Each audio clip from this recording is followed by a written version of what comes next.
Boa noite, comunidade Sangue Azul brasileira. Estamos iniciando mais um DenningTalks.br, essa plataforma que une notáveis, amantes, entusiastas da indústria do denim. Sejam todos muito bem-vindos. Meu nome é Guilherme Gaspar e eu estou apresentando o Denning Talks desde o ano passado, fazendo esse encontro de grandes notáveis, né, de pessoas assim que realmente são super importantes para a nossa indústria, e eu fico muito feliz aqui de receber todos os amigos toda terça-feira. É um grande happening, é uma felicidade poder ouvir histórias, e eu sempre falo o seguinte: quem mais aprende nessas lives sou eu, porque é tão enriquecedor poder trocar, compartilhar, saber a história dos nossos convidados, né? A nossa indústria tem tantas pessoas incríveis e a gente fala muito o tempo todo dessa humanização de pessoas, elas estão por trás das marcas, né? Então é muito importante a gente entender de pessoas, saber as histórias das pessoas, porque isso tudo faz realmente o nosso propósito ter muito mais sentido. E hoje o meu convidado da noite é o Luiz Saraiva, grande amigo, né? Ele estudou no Senai CETICT junto comigo, a gente é contemporâneo ali dos anos 90, já chegando nos anos 2000. O Luiz também se formou em confecção e ele tem uma história assim super bacana dentro da indústria têxtil, né? Da indústria têxtil de confecção. Grande consultor de várias empresas. Luiz está o tempo todo realmente muito conectado com o mercado, trabalhando com muitas empresas, e eu acho que isso é uma coisa muito importante, porque esse novo consultor está com a antena muito ligada, entendendo todos os movimentos de mercado. E aí eu falei, bom, Luiz, vamos bater esse papo, porque você se auto-intitulou Doutor Gestão, né? Então, como é que é essa gestão hoje das empresas? Porque tá tudo tão, né, virado de cabeça para baixo, a gente não entende mais, né, como que as empresas estão produzindo, se produz dentro, se produz fora. Então, a gestão realmente ela é a pauta da vez. E o Luiz Saraiva é um cara que vive isso, ele está o tempo todo realmente dentro do mercado, e eu acho que assim vai ser uma live muito enriquecedora, né? Porque ele é muito técnico, então ele entende muito de confecção, ele está o tempo todo no campo, e ele fala para mim assim: Guilherme, eu sou apaixonado pela indústria do jeans. A indústria do jeans para mim realmente é a The Best. A indústria do jeans e lingerie são minhas duas grandes paixões. Então a gente já estava nesse namoro já há um tempinho. O Luiz trabalha muitos anos nesse segmento, ele, né, se formou em malharia e confecção e depois ele se especializou, né? Ele foi fazer a formação dele de administração de empresa para entender esse macro, para entender como que faz essa gestão realmente do negócio como um todo, né? E ele realmente tem trilhado esse caminho com muitas consultorias espalhadas pelo Brasil todo, né? E o Luiz tem uma coisa que eu também acho muito interessante, que ele despertou para essa onda digital bem lá atrás, né? Então o Luiz faz muitas aulas no YouTube, ele está o tempo todo conectado com os clientes dele, ele está sempre mostrando, né, como fazer, o que a gente pode de repente melhorar dentro da nossa indústria. Isso é muito importante, né, gente? Ter esse olhar de poder cada vez mais evoluir e estar num outro patamar. Então ele é um cara que, tipo assim, muito conectado. Eu estou aguardando ele chegar, daqui a pouquinho ele aparece. Enquanto isso, quero agradecer Chico, meu amado, querido, que eu amo de paixão, Davi Cunha, tá sempre aqui, ó. Luiz já chegou, Bia Lobato, grande amiga também. Ó, eu já vou convidar o meu amigo Saraiva para dividir, falar sobre gestão, sobre produtividade, fazer mais com menos, né? Essa é a nova bandeira aí dos empresários, industriais, todo mundo enxugando os seus negócios, enxugando as suas empresas, mas a gente vai ter que produzir mais, né? Fala, Saraiva, boa noite, querido. Tudo bom? Tá me ouvindo bem? Tudo bem, cara. É um prazer estar com você aqui. Estou aqui me adaptando aos pouquinhos os óculos, mas devagarzinho vai. É um prazer estar com você aqui, Guilherme. Que bom, você está me ouvindo bem, Luiz? Tá? O som tá bom, o áudio tá bacana? De vez em quando está dando um problema de internet. Às vezes está dando pau.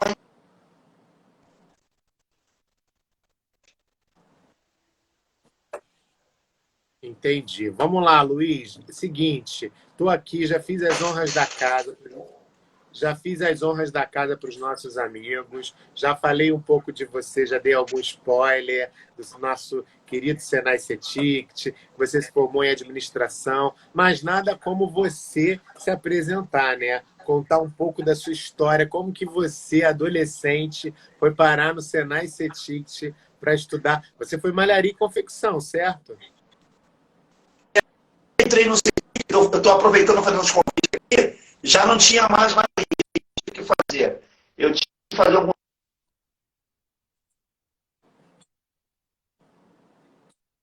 experiência.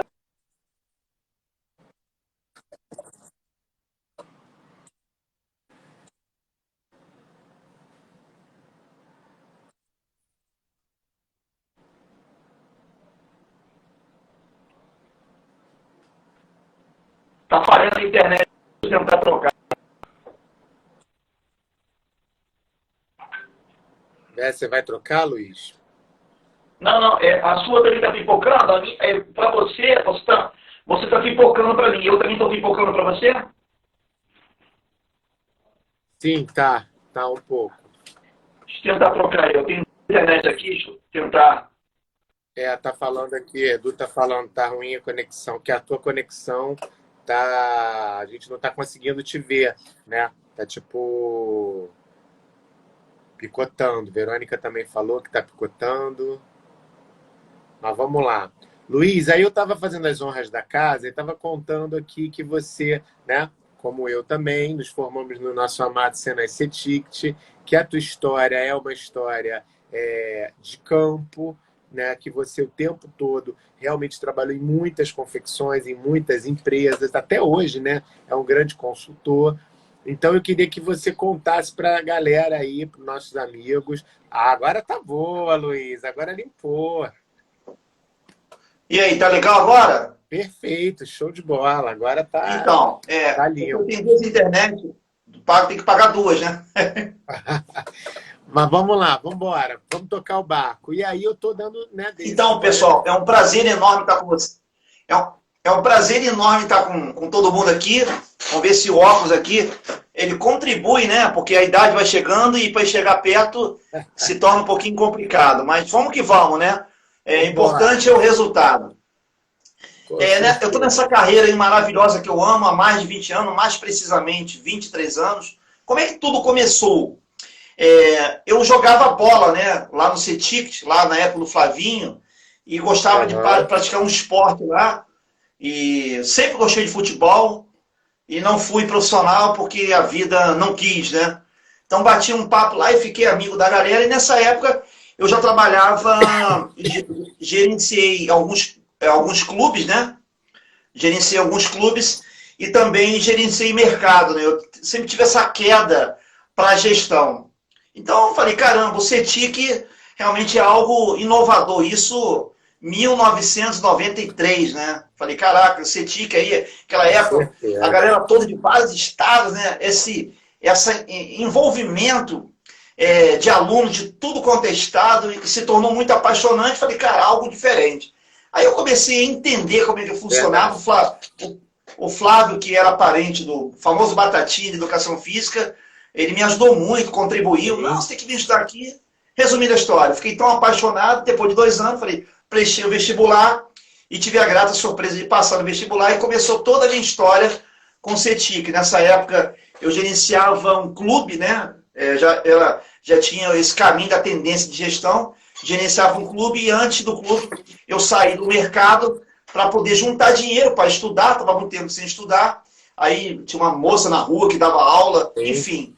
Aí eu consegui ter êxito. Aí fiquei quase 3 anos no CETIC, mesmo tendo segundo grau. Eu fiz especial e fiz vários cursos. Eu me lembro que eu fiz mais ou menos, aquela época chamava curso suprimento, né? Fiz 16 cursos suprimento. Fiz tudo que eu pude fazer. Aí fazia noite, né, Luiz? Na verdade, eu pegava a aula, era 10 para as 7. Aí começava 10 para as 7, e aí acabava 15 ao meio-dia, 20, aí tinha um intervalo e voltava à tarde. Era pesado, né? A CETIC realmente marcou a carreira de muita gente, que talvez você também, tem uma galera entrando aqui, entrou agora o Sérgio, enfim. Aí na época era até bom, né? Aí na hora de se formar, tinha duas empresas. Uma de Santa Catarina de camisa e tinha a Friburgo. Tinha aquela empresa de Nova Friburgo, a Triumph. Aí eu falei, vou escolher a Triumph. Aí escolhi a Triumph, eu e mais um rapaz da minha turma, que era o Gustavo. Lingerie, né? Lingerie, né? Lingerie, Lingerie, Nova Friburgo, Naquela época, Lingerie era a capital da moda íntima, né? Ainda continua sendo. Aí eu saí, aí tinha essa empresa e tinha uma de camisaria em Santa Catarina. Eu escolhi lá, fui eu mais um rapaz, inclusive o Gustavo nem está mais no segmento, abriu uma empresa de seguro, e acho que o irmão dele está aqui, mandar um abraço pro Gustavo, moramos junto, enfim, foi um tempo muito gostoso, maravilhoso, que ficou grudado na veia, nunca mais saiu, né? Com certeza. Esse vírus do CETIC não sai, não adianta, não tem vacina. E aí, Luiz, me conta, e aí você se formou, foi fazer o seu estágio em Friburgo e depois?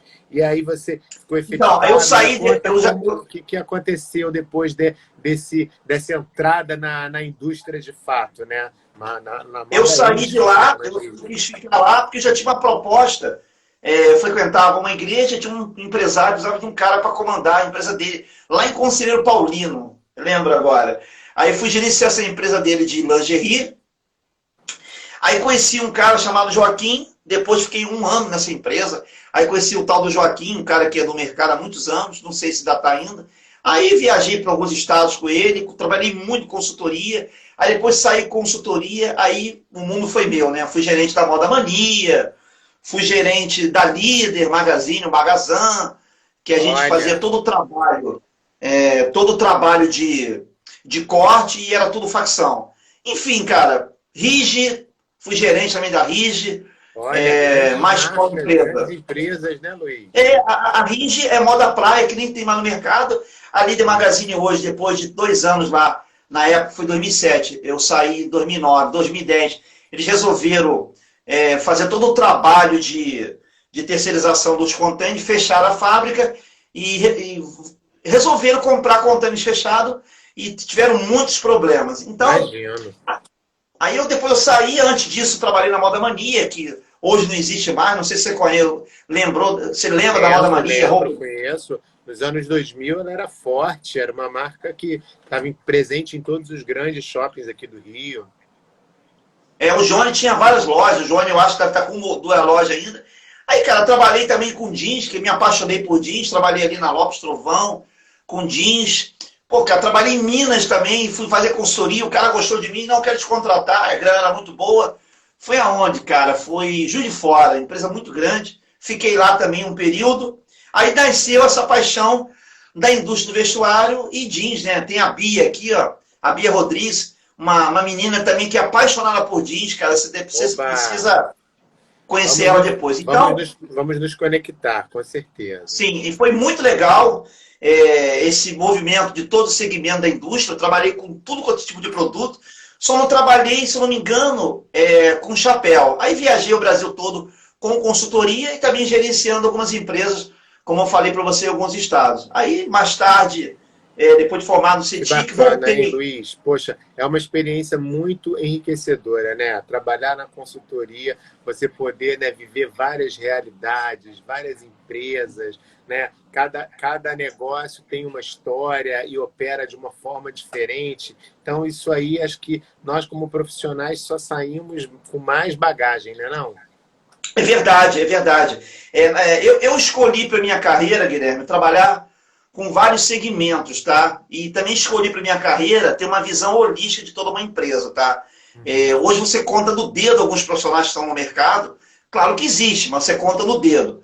Além de eu ter escolhido trabalhar com vários segmentos da indústria do vestuário, eu escolhi também ter uma visão holística de um todo, tá? Desde o conhecimento da matéria-prima, passando pela avaliação do corte, festo, aí costura, custos, PCP, estoque, enfim, eu quis passear em todo esse mundo. E também por ter trabalhado em vários segmentos, malha, lycra, alta costura, me deu uma bagagem, uma experiência muito grande de saber os problemas, de saber, eu costumo fazer a brincadeira com esse personagem que eu criei, Doutor Gestão, de saber a dosagem da medicação correta que esse empresário, que essa empresa, ela precisa, né? Aí eu trabalhei com estamparia também, trabalhei em empresas que tinham estamparia e lavanderia, como também trabalhei com empresa que tinha só o processo de costura e terceirizava lavanderia e estamparia. Também trabalhei numa empresa dando consultoria, que é lá em Niterói, eram dois irmãos,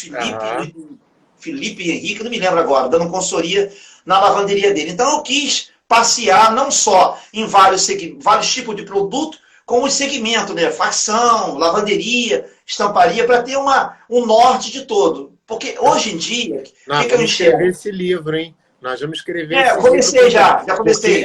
é muita bagagem, né? A gente tem que registrar isso aí. Então, hoje no mercado, Guilherme, você pode escrever um livro compartilhado com outros profissionais, tá? Você pega um livro, pega aí 10 autores, cada um escreve a sua história. Ou então você só como autor. Então, eu quis isso para mim. Realmente, a confecção é uma cachaça, tá? O mercado sempre foi, Guilherme, não sei se você enfrentou isso, ele sempre foi sazonal. Para quem não sabe a palavra sazonal, é moda praia, né? Toda hora que tem moda praia. Então, Sim. o mercado sempre foi sazonal, altos e baixos. Mesmo sendo altos e baixos, essa paixão sempre foi latente. Por isso eu comecei a pegar minha experiência, dividir e trazer ela para a consultoria. Então, dando sequência à minha carreira, aí voltei para o CETIC para fazer administração de empresa lá, entrei em 2011, isso, aí saí em 2014, e também aprendi muita coisa, coisas que eu já fazia, eu quis entrar na graduação. Agora, nunca foi preciso ter uma faculdade, tá? Eu não vou negar isso. A faculdade não era, nunca foi um instrumento negativo para poder gerenciar a empresa, mas eu quis ir para a faculdade para ter outros olhares, troca, né? entendeu? E uma troca também, né, Luiz? Porque eu acho que quando você entra na academia, né, a gente que está o tempo todo na indústria e metas e produção e aquele ciclo rodando, quando você entra na academia, você está em contato com pensadores, com professores, com pessoas que também estão ali, né, vivendo o mercado de uma outra forma. Então também é muito importante a gente dar esse passo, voltar para a academia, trocar, aprender e volta para o mercado para praticar de novo, né? Aí fiz, realmente foi isso que eu fiz. Aí eu voltei, aí eu fui feliz que eu fiz uma monografia que eu falava sobre terceirização no estado do Rio de Janeiro. Opa. E com essa monografia eu fui agraciado lá como melhor aluno, fui premiado, fiquei 10 dias em Fortaleza. Aí não satisfeito, aí fiz uma pós, falando de uma pós, e a minha monografia foi sobre empresa familiar. Aí empresa familiar num segmento como um todo, não só em confecção. Aí também foi agraciado, fui melhor aluno, ganhei mais uma pós para me fazer, pelo ser premiado, me deram de graça. E agora eu vou começar o mestrado. Aí eu estou naquela, ou mestrado na minha área, ou mestrado em gestão de empresas. Eu estou querendo fazer esse mestrado. E como eu sou apaixonado por estudar, quem sabe lá com os 65 anos, 60, eu vou fazer um doutorado, tudo voltado para a indústria têxtil. Lógico que vai, Saraiva. Olha só, a gente vai viver 90 anos. Meu pai vai fazer 80 semana que vem, dirige, joga bola, entendeu? Caminha todo dia, para lá a gente vai. Agora, olha só, vou pegar um gancho no que você falou, que eu acho que é muito importante. Empresa familiar, né? Que foi o teu TCC, né, o teu trabalho de conclusão de curso, você pegou essa questão que eu acho muito importante. Realmente, a confecção no Brasil, ela tem esse perfil, né, Luiz? A gente vai trabalhar, eu brinco que às vezes eu não me sinto trabalhando numa empresa, eu me sinto às vezes trabalhando na casa dos donos. Porque tem empresa que o filho do dono trabalha do meu lado, o dono trabalha no canto, às vezes a mulher do dono também trabalha. Então, assim, dependendo, é raro você encontrar uma empresa onde ninguém da família. Eu já trabalhei em vários, com a mulher e o marido, com o pai e os filhos, com o pai e as filhas. Então, assim, realmente a gente trabalha dentro desse cenário. Me fala um pouco dessa tua experiência, desse trabalho, dessas empresas familiares e de como você avalia essa gestão dessas empresas, porque eu acho que essa palavra que você se apropriou e pegou, o doutor gestão, realmente é a grande pauta para os negócios frutificarem, né, Luiz? Então, quando eu fiz a monografia, eu fiz propositalmente, porque eu atendi muita empresa familiar. Então, eu trouxe a realidade que eu vivia na prática e trouxe para a monografia. O que eu vejo nas empresas familiares, a galera aí pode querer me bater, espero que entendam a minha colocação, porque eu trouxe estudo que provam isso, e mesmo porque a monografia foi de empresas de um modo geral. Sim. O grande problema das empresas familiares, elas não há uma divisão das tarefas, tá? Seja o pai com o filho com a mãe. Então, os colaboradores, muitas das vezes, ficam sem saber a quem seguir as orientações, porque se divide na empresa familiar. Quem vai fazer o quê? A mãe vai cuidar do financeiro, o marido vai cuidar do comercial, o filho do industrial. Sabe, na hora, essa divisão, na prática, se mistura tudo. Com certeza. Isso cria na cabeça do colaborador, lá do empregado, uma confusão tremenda, tá? Agora, quando eles entendem que essa divisão, na prática, se cada um fizer a sua parte, vai ser muito benéfico e vai galgar outros caminhos, aí sim é uma outra realidade. Mas o que eu vi no mercado, não estou dizendo que não existe essa empresa familiar, que não há uma divisão. Há divisão, sim, se segue algumas das vezes direitinho, e também tem muito ego aflorado nessa história, tá? O ego realmente... Pô, Guilherme, falar isso pra você é jogar confete, porque eu sei que você vive muito isso, né, cara? E a gente trabalha no setor que existe isso, né? Que assim, que fomenta esse ego. Então, acho que isso é a pior coisa, né? Dentro da. Não, eu fico muito à vontade de falar isso para você, sem hipocrisia, sem jogar confete fora. Depois que nós conhecemos e eu bati um papo com você, cara, nesses meus 23 anos, eu conheci muitos estilistas, design de moda, conheci vários modelistas, mas hoje eu conto do dedo, não desmerecendo qualquer outro, tá? Mas eu conto do dedo hoje o cara que é um bom cortador, que é um modelista, e o cara que é design de moda. Então, essa sua configuração, esse mindset da tua mente, para o olhar para a moda, para o denim, ele é muito apaixonante. Eu confesso para você que até hoje eu falo, por isso que eu falo com muita tranquilidade, muita propriedade, mesmo não tendo contato com você cerca de 3 anos, aquela palestra que eu vi você lá em Botafogo, aquela palestra ali, cara, aquilo ali é um filme, irmão. Aquela palestra é sensacional, gostosa, maravilhosa. Você é amigo, Luiz. Agora, olha só, tem um provérbio, eu não sei se é um provérbio, eu não sei a origem dele, mas que tem um provérbio assim que é o seguinte, né? O pai constrói, o filho mantém e o neto destrói. Dizendo assim que poucas empresas no Brasil conseguem ter a terceira geração dentro dos negócios e mantendo realmente ali a empresa forte e longeva. Quanto a gente às vezes vê, né, marcas italianas, né, super centenárias e que já estão ali na 4ª geração. E aqui no Brasil a gente tem muito, né, Luiz, uma dificuldade muito grande dessa passada de bastão, né? Do dono da empresa, a gestão, ele está ali, ele está forte, mas aí quando já vem uma 2ª geração, a coisa já perde um pouco a força. Você acredita nisso também? Acredito. Inclusive o dono de um grande grupo de supermercado, eu ouvi uma palestra dele e foi muito enriquecedor para mim na época. Quero lembrar o nome dele. Ele falou o seguinte: o fato de eu ter a família envolvida, inclusive o meu filho, não quer dizer que ele vai herdar a herança e vai ser um CEO. Ele vai passar por todas as fases. Então o filho dele passou por todas as fases da empresa. Ele foi provado, se provou que ele tinha qualificação. Hoje ele faz parte, ele é CEO do grupo. É um grupo de mercados famoso de São Paulo, não me veio aqui a memória. Então, é um exemplo diferenciado. Eu acho que é Aramis, se eu não me engano. Eu não me lembro agora. Ele é magrinho, alto, já está um senhor de idade, e o filho faz parte do grupo que se mostrou competente.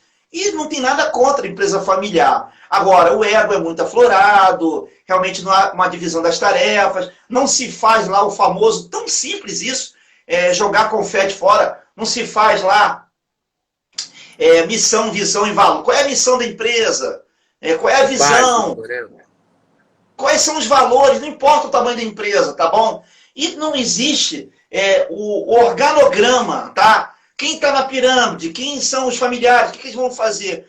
Isso até para o colaborador contribui saber quem eu vou respeitar, quem eu vou, qual vai ser meu parque. Então, isso é o problema hoje da empresa familiar. Então, isso é um grande problema também de fazer com que a empresa não avance, né, cara? Ela fica parada no tempo quando se não há uma divisão das tarefas e o ego acaba sendo aflorado. Se eu for mais além também, se mistura contas pessoais com conta da empresa, a filha pega dinheiro para viajar, o pai pega dinheiro para comprar um carro, cara.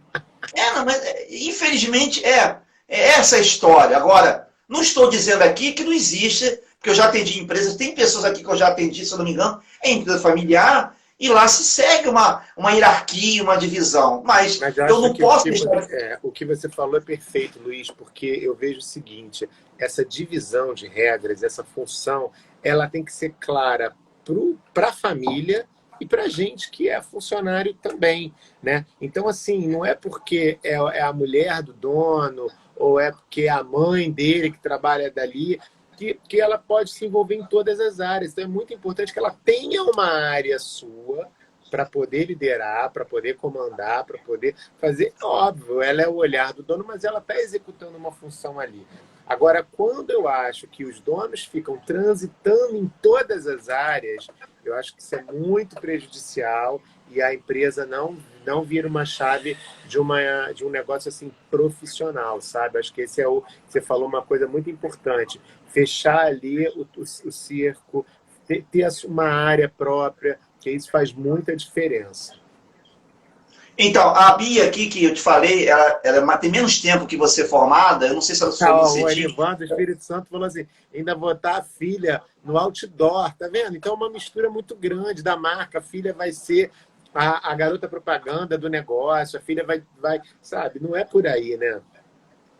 Então, a Bia falou aqui agora, interessante a frase dela, vamos lá, consultoria, estão na terceira geração, e para chegar, passa por tantas brigas que só Deus. Legal, Bia, legal. A Bia, é o que eu te falei, Bia, quando você tiver a oportunidade, você vai se aproximar do Guilherme, porque alguns aparelhos hoje de iPhone, que você consegue falar e mostrar uma palestra. Quando você tiver a oportunidade, eu vou ficar na cabeça do Guilherme para ele poder compartilhar essa palestra que ele fez. Porque essa palestra, eu que sou apaixonado por Jim, desculpa, Guilherme, essa palestra nunca mais esqueci. O Guilherme vai ter que compartilhar aqui quando ele comprar o iPhone ou então um aplicativo. Vamos botar. Luiz, me conta uma coisa. Você falou um pouco do Rio de Janeiro, que você transitou aqui por Friburgo, voltou, né? Trabalhou com várias marcas aqui. Minas, Espírito Santo. Minas, mas Moda Mania, empresas. Por que você acha que a gente aqui no Rio não virou, nosso estado do Rio, uma potência produtiva? O que aconteceu aqui com o nosso estado? Né? Eu não digo a cidade capital, porque a gente sabe que os impostos são diferentes, mas a gente tem um interior aí que poderia ser, né, nadar de braçada, aquela Resende, Barra do Piraí, né? A gente tem regiões muito próximas aqui da capital, 2 horas a gente, Petrópolis, né? Que a gente poderia ter muito acesso, mas a gente hoje encontra o nosso interior assim muito fraco, né? E a gente tem estados aí, né, como o Espírito Santo, Santa Catarina. Eu vou falar para você. Grandes indústrias. O que aconteceu? Guilherme, o que eu vi? Eu volta e meia converso com um amigo. Infelizmente, de uma certa forma, nós, como profissional, por exemplo, eu acho que teria que ter um polo, um evento falando sobre estamparia. Algumas pessoas me pediram, traz um evento de estamparia, porque aqui não tem nada para a gente poder ver, para poder se aperfeiçoar. Então, existem vários locais hoje.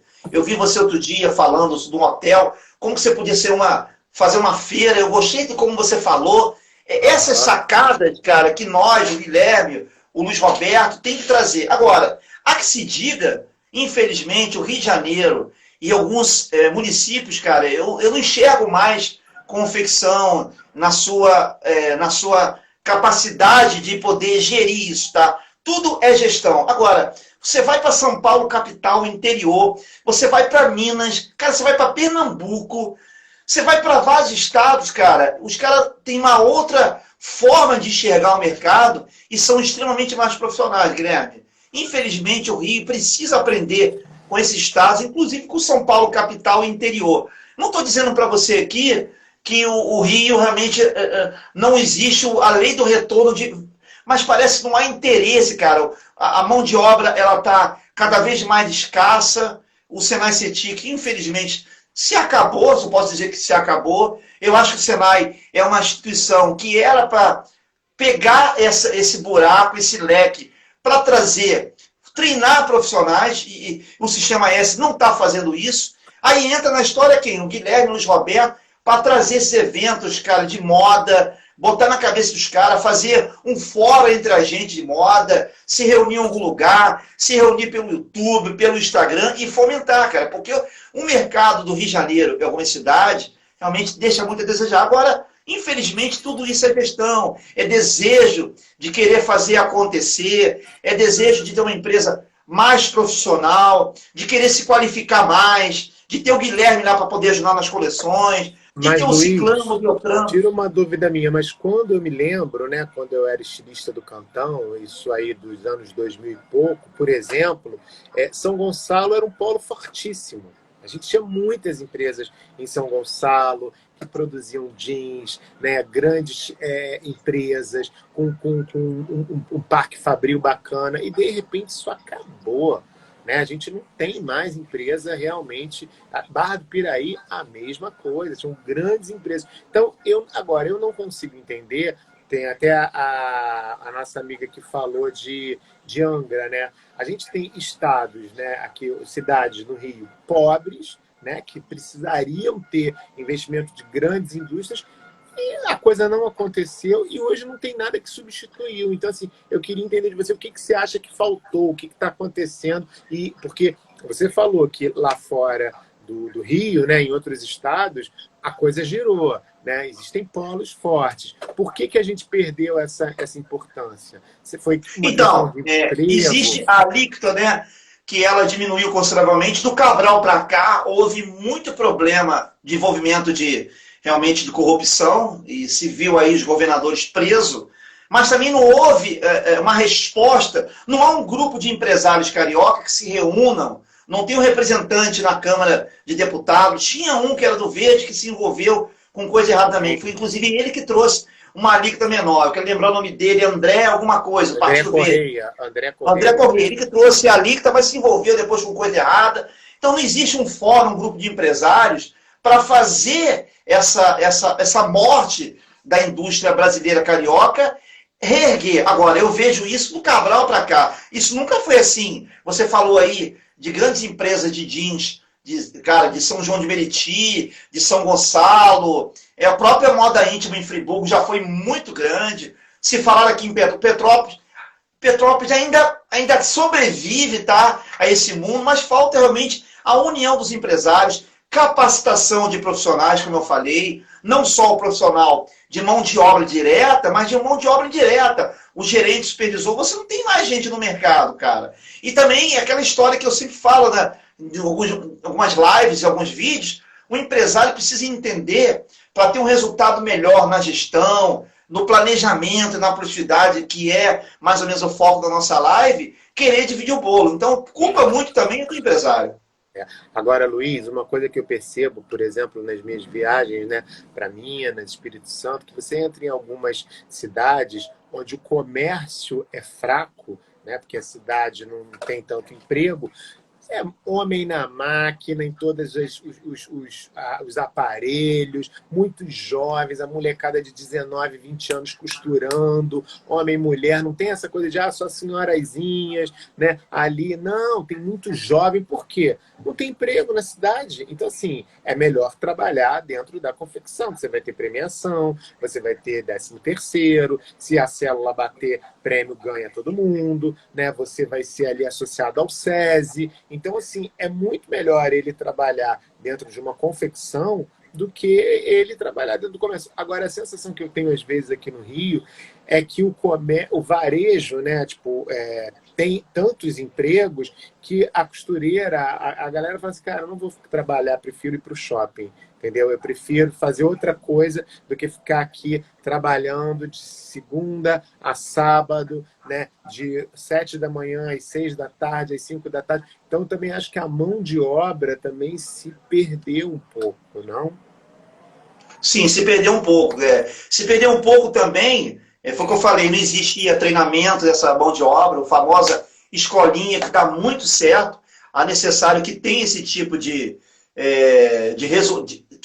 tem esse tipo de treinamento e também na mão de obra indireta, que é o supervisor, que é o gerente, para fazer as coisas acontecerem. Inclusive, essa semana, a gente ia falar sobre planejamento, parece que você adivinhou. Eu fiz um vídeo que vai entrar no ar na sexta-feira. Planejamento, casamento e planejamento são muito. O título acho que é esse. Planejamento e casamento tem tudo a ver ou são iguais. O famoso planejamento, cara. Se planeja hoje de forma errada, é igual um casamento. Qual vai ser o dia do meu casamento? Aí eu faço de trás para frente, né? Quantos convidados? Aonde que eu vou fazer o casamento? No clube, na minha casa? Quantas pessoas eu vou convidar? Tá bom, que hora vai começar, que hora vai acabar? Isso tudo tem um PCP. Então o casamento hoje é um PCP. E ninguém se preocupa. Acha que planejar, eu precisei, agora eu vou comprar lá o denim lá, na esquina do fulano, no caçula. Cara, não há um planejamento, não há uma gestão assertiva. Isso faz também a empresa perder a concorrência. Aí você vai em São Paulo, a galera está se profissionalizando, está querendo mais conhecimento, está entendendo essa ferramenta, o tão quanto ela é importante. Ô Luiz, tem uma frase que um gerente meu dizia que eu nunca mais esqueci, que é assim, quem planeja tem futuro, né? Você planejou. E quem não planeja tem destino, ou seja, pode acontecer na sorte. Vamos embora, vamos fazendo, e vai levando. Agora, se você parar para planejar, né, pelo menos a tua rota ali de chegada, ali, o que você quer alcançar, as chances são muito melhores, né? Agora, se você não planeja, vai levando, vai fazendo, vai levando a maré, aí é uma sorte, é o destino que vai te levar, né, Luiz? É verdade, então, aquela brincadeira, né? Você não pode melhorar aquilo que você não mede, né, cara? Então ninguém se mede, cara. Na boa, eu não vou citar aqui nomes, empresas que eu já trabalhei como gerente ou consultoria, cara, empresa de grande, cara, que tem um markup aí de 3, 4, cara, que o planejamento é feito, pô, cara, desculpa o termo, nas coxas, entendeu?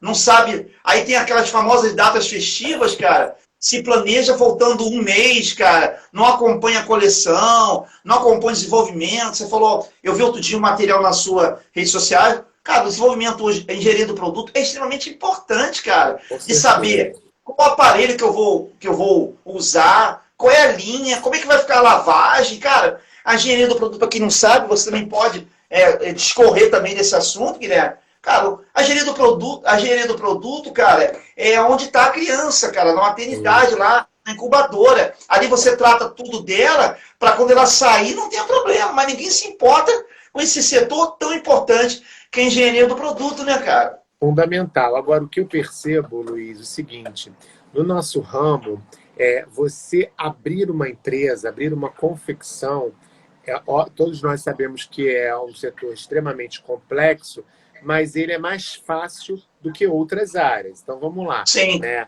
A mulher ganhou uma indenização da empresa que trabalhava há 15 anos e quer abrir o seu negócio. Aí entra lá com um sócio, né? O marido faz um aporte de dinheiro, enfim, ela, vou abrir o meu negócio. Só que quando você vai abrir um hospital, você vai abrir uma clínica odontológica, você precisa de especialização, né? De gestão ali daquele negócio para você abrir um hospital. E a confecção, o que eu percebo é que ela começa sempre muito familiar, sempre como você está falando aí dessa coisa de pouco planejamento, a gente vai fazendo, vai metendo a mão na massa e vai acontecendo.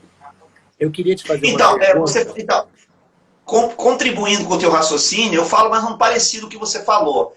Eu concordo com você que é mais fácil, e a confecção, a indústria do vestuário, ela tem toda uma peculiaridade e ela é diferente de qualquer outro segmento da indústria, tá? Sim. Eu falo muito esse exemplo aí, do cara que trabalha numa empresa, a indenização de 15 anos, aí vai lá e abre uma confecção, compra a máquina, aluga um espaço, acha que é confecção.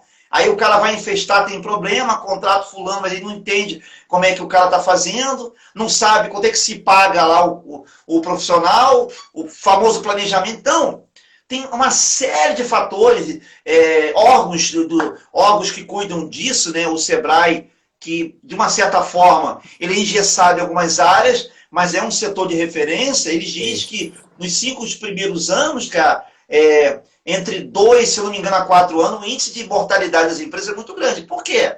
Falta de experiência, falta de gestão. É mais fácil, sim, mas se não tiver uma experiência, eles acham que o amigo falou, eu vou abrir uma confecção de shortinho feminino de jeans. Caraca, eu já vi histórias assim, barbaridade, cara. É mais fácil abrir, mas é mais fácil fechar também, né? Sim, Então, sim, é verdade, verdade. Eu quero pegar esse gancho, porque o que está acontecendo hoje no nosso mercado, né? Muitas empresas estão enxugando, né, os seus negócios, muitos funcionários estão sendo demitidos, outros estão trabalhando de home office, outros flex, uma parte no escritório, outra parte é de home office, e muitas empresas vão nascer e estão nascendo. Né? O Leonardo Alau hoje postou em São Paulo, né, muitos aluguéis, né, muitas lojas de passo-ponto, vendo, alugo, vendo.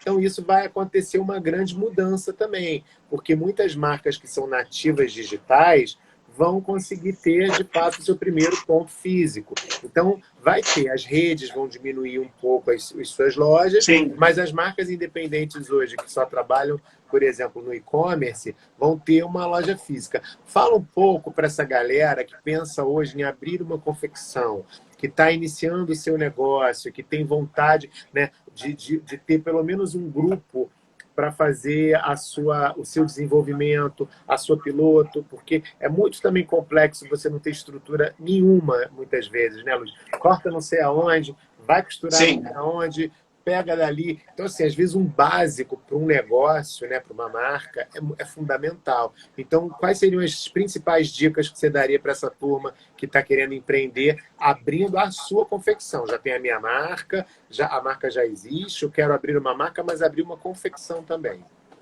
Então, Guilherme, esse gancho também, eu orientei exatamente uma pessoa por telefone nessa tua pergunta hoje.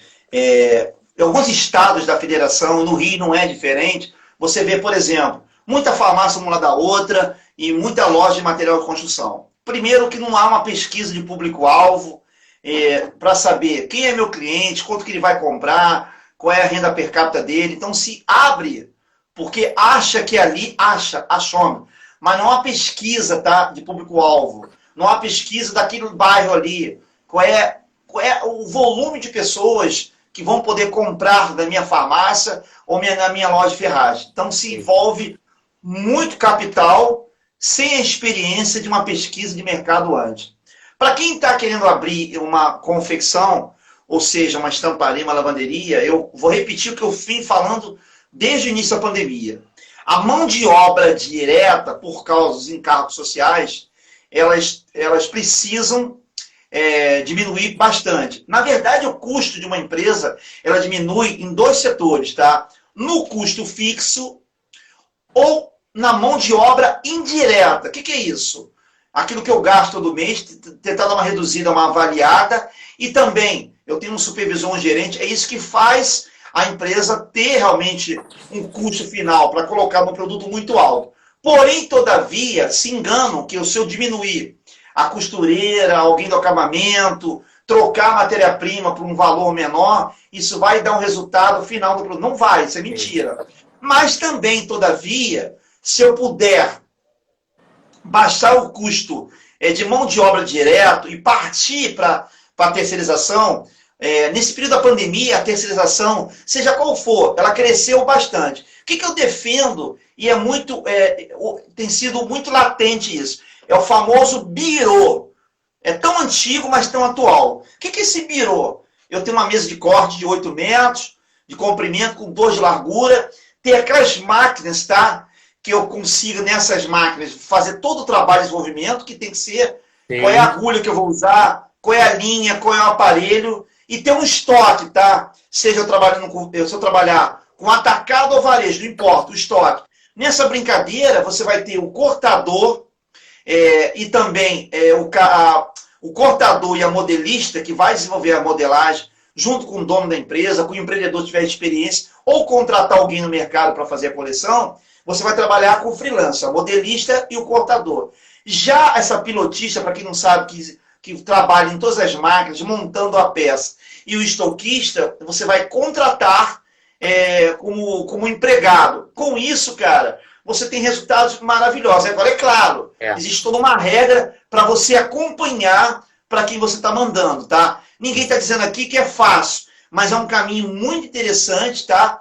Para você dar emprego para essas facções, diminui o teu custo interno, fica competitivo e você começa a ter um resultado em relação à sua concorrência muito satisfatório. É essa que eu tenho orientado para quem trabalhar com private label, quem trabalhar com estamparia. Com a lavanderia já é mais complicado, porque os órgãos ambientais, para você comprar uma lavanderia hoje, talvez você não saiba, vou te falar em primeira mão, o governo, ele dá muito em cima. Você quer comprar uma lavanderia, os órgãos ambientais, é muita exigência. É mais interessante você terceirizar uma lavanderia do que você comprar uma lavanderia. Certeza. Ainda mais equipamento, né, Luiz? Equipamentos são Equipamentos, caríssimos, você precisa de técnicos ultra especializados, a turma de laboratório, de produto químico, né? Então é uma outra escala, né? Totalmente diferente. Mas o que eu acho que é importante que você está falando aqui é que é necessário uma estrutura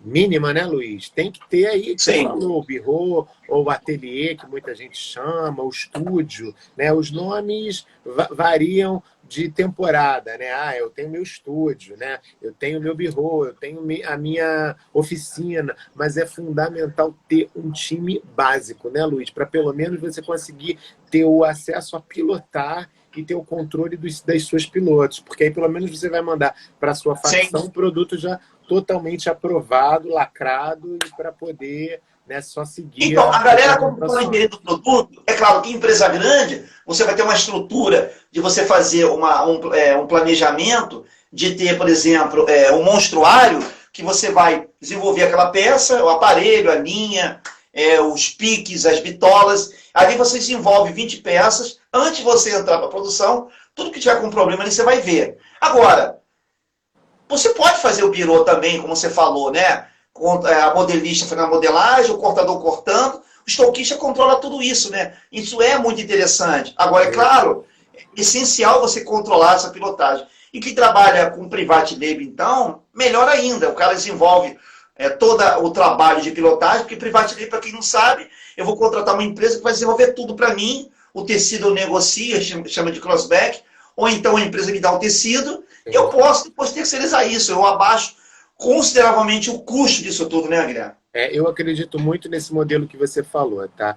Eu acho que as novas marcas, os ateliês que estão surgindo, os estúdios, vão precisar ter uma estrutura mínima sua, para poder realmente ter um domínio ali do produto, porque você também terceirizar o tempo todo tudo, você não foca no que é mais importante, que é crescer a sua marca. Que você corre para a facção, corre para voltar para o tecido, volta para entregar, vai despachar, vai fazer. É aquela história do eu keep, né? É a gente com a gente mesmo. Então, assim, para abrir um negócio, você vai ter que também ter um investimento, né, Saraiva? Tem que ter um capital para você poder fazer girar. Senão você também vai ficar ali, né, igual aquele ratinho, hamster, correndo atrás do rabo, né? E não sai daquele ponto. Então, acho que um investimento mínimo. Luiz, você acredita que a gente consegue fazer mais, produzir mais com menos hoje? Porque está acontecendo muita gente demitida, muita gente cada vez empresas. Como é que a gente vai fazer a gente produzir mais enxugando esses recursos? Então, Guilherme, eu sou apaixonado, quer dizer, e me especializei muito, cada vez mais, inclusive a Lean Manufacturing, uma ferramenta, eu devo fazer agora, depois da pandemia, me chamaram para fazer uma ferramenta, eu faço muita coisa que já tem nessa ferramenta, Lean Manufacturing. E eu sou um apaixonado, eu sou um entusiasta de célula de produção. Já implantei em vários locais. E vou visitar também, agora, no finalzinho de abril, uma empresa que tem toda a estrutura de célula, uma empresa de ventiladores. Me chamaram para conhecer, é tudo célula. Cara, a quantidade de pessoas assim muito pequena. Então, eu acredito sim que você pode abaixar o custo tendo esse raciocínio de célula. Para quem não sabe, é igual o nosso corpo humano, né? A gente tem as células lá, quando tem alguma com problema, as outras tira ela do caminho porque atrapalha.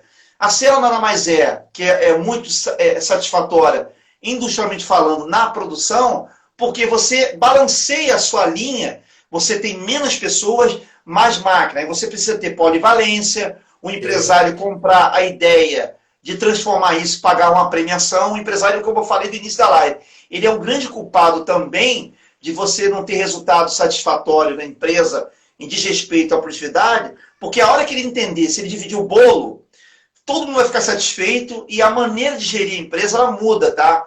Quem passa a pedir para ficar até mais tarde, quem passa para poder vir trabalhar sábado, não é mais o gerente, não é mais a supervisora, é elas próprias. Então, resumindo a história, célula de produção nesse caminho da pandemia tem sido bastante significativo para você abaixar o custo, tá? Polivalência, o empresário comprar a ideia de dividir o bolo, abastecimento, de forma que elas se unam, tá? É igual um time de futebol, gente. Não adianta eu ter um jogador que faz gol pra caramba lá como centroavante, se a bola não chegar até ele. Se ele não for buscar a bola, não adianta eu ter um cara que faz gol. Então é todo mundo em conjunto, e esse é a linha de raciocínio que eu defendo em qualquer que for o segmento que tenha processo industrial de produção. Seja produção puxada ou produção empurrada. Quer dizer, eu produzo para vender, eu vendo para produzir. A galera hoje no mercado, cara, realmente passa por muito problema. Eu atendo um empresário hoje de jeans, facção, no Paraná. Caramba, é um jeans, né? Adianta, não sabe o que eu vou para resolver. Eu falei, cara, primeiro que a estrutura de formação de máquina está errada, você não tem abastecimento, os lotes são muito grandes, quanto menos quantidade de peças de um lote, você atravessa mais rápido o processo industrial. Então, tudo isso eu tenho orientado a ele, cara. E uma facção que produz calça, casaco, jaqueta, que pode produzir muito mais, mas não sabe gerir essa produtividade com a linha de raciocínio de célula de produção. Olha, Saraiva, uma vez eu fui numa fábrica em São João, Nepomuceno, e aí dava aquela negociação de preço, e a gente queria pagar um preço X e o dono da empresa não queria, então, e o volume, se comprar mais não sei quantas mil peças, aí ele virou e falou, me deu uma resposta que eu nunca mais esqueci. Ele falou assim, olha só, não adianta, o preço é esse, a gente não vai mais mexer, e se você falar de volume, piora para mim, porque isso já está mal negociado, né? A gente já está perdendo. Então, eu vou perder mais ainda. O que acontece na minha empresa é o seguinte, a minha empresa roda com lotes menores.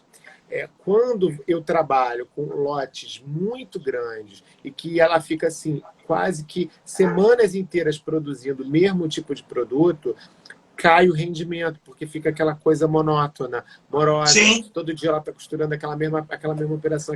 Show de bola, parabéns, show de bola. Você falou, perfeito. Células em que elas, entrou, pegou, acabou aquela produção, agora já é outra. Pegou, show. Rende muito mais para mim, porque eu estou o tempo todo faturando, eu estou o tempo todo produzindo, do que ficar naquela linha de produção, ficando agarrado ali semanas com uma produção. Então, é um mito, né? Porque a gente acha sempre que a quantidade é que vai, né, fazer, mas não é 100%, né, Luiz?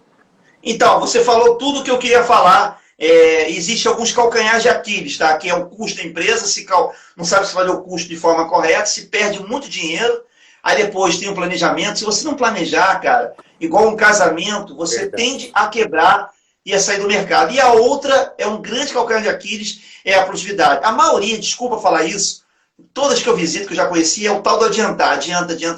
Aí chega no final do dia, as costureiras, seu Luiz, seu Guilherme, olha quantas bainhas, olha quantos cós eu coloquei. Beleza.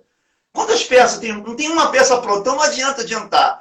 Então a galera acha que fazer vários produtos ao mesmo tempo, se não for de família, acha que, minha produção tá show. Você vai ver, às vezes, eu não gosto de falar essa palavra, que eu não defendo ela, eficiência está baixíssima. As pessoas não entendem, cara, que o melhor caminho é trabalhar em conjunto, trabalhar em equipe. Você tem um resultado absurdamente maravilhoso, no mínimo aí 30%, cara. Aí você vai ter realmente o teu custo minuto, que tem tudo a ver com o processo produtivo mais eficaz, sua empresa mais competitiva, você sabendo qual é a capacidade da sua empresa, até onde eu posso produzir.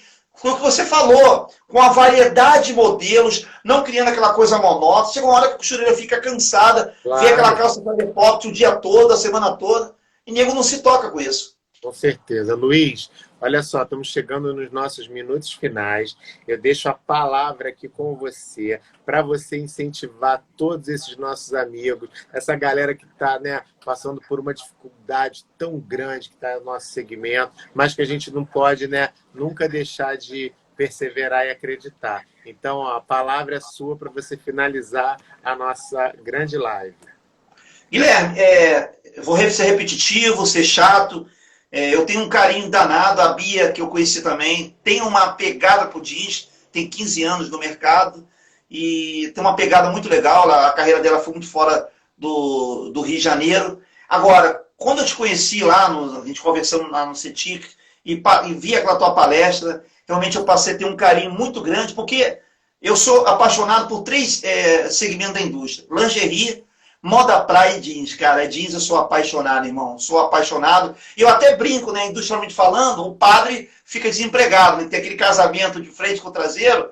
Infelizmente, não tem nada contra o católico, não, mas o padre fica desempregado comigo, né? Então, eu quero agradecer, eu tenho um carinho, eu gosto.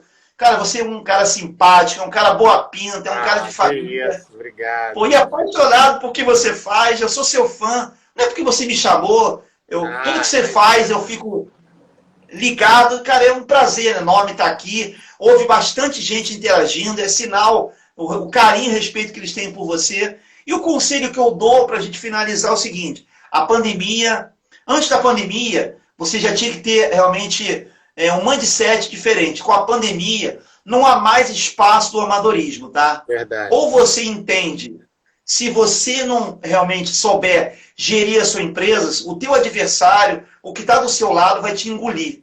É o que tem acontecido. É claro que eu estou falando, não estou dizendo que os fatores externos que o país está atravessando é um ponto muito negativo que atrapalha. Longe de mim, claro, o governo federal que está fazendo é um ponto negativo, atrapalha. Mas não é só o fator externo. Falta no mercado gestão.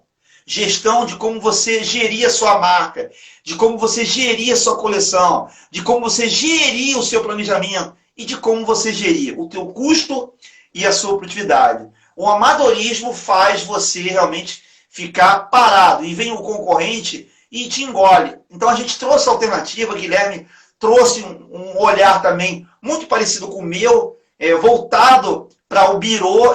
É um caminho muito interessante, mas você precisa saber como é que está o teu custo, como é que está o teu planejamento e tua produtividade, como é que está. Tão satisfeito? Você está entregando no prazo? As datas festivas que ainda continuam, você está entregando no prazo, com qualidade? O seu produto, a sua marca, consegue trazer valor para o cliente de forma que ele não vai ficar preocupado com o preço?